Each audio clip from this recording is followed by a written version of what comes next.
মুস্তাফিজের সঙ্গে সম্পর্ক নিয়ে মুখ খুললেন পাথিরানা। আন্তর্জাতিক ক্রিকেটে বাংলাদেশ শ্রীলঙ্কা দ্বৈরথ এখন ভিন্ন মাত্রা পেয়েছে।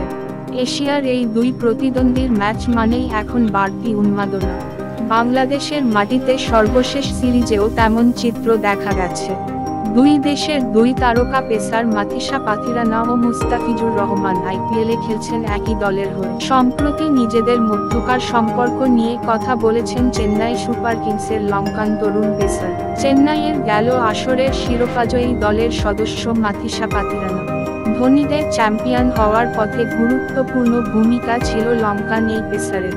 অন্যদিকে গেল ডিসেম্বরের নিলামে হলুদ শিবিরে নাম লেখান মুস্তাফিজুর রহমান। যদিও নিজের বাজে ফর্মের কারণে শুরুতে একাদশে জায়গা পাওয়া নিয়ে অনেকটা অনিশ্চয়তা ছিল টাইগার এই পেসারের। অবশ্য পাথিরানার ইনজুরি কিছুটা সৌভাগ্য বয়ে এনেছিল তার জন্য। হলুদ জার্সিতে অভিষেকের সুযোগটা এসে যায় উদ্বোধনী ম্যাচে। এরপর আর পেছনে ফিরে তাকাতে হয়নি। অভিষেক ম্যাচেই 4 উইকেট নিয়ে ম্যাচ সেরা হয়ে দলে নিজের জায়গা পাকা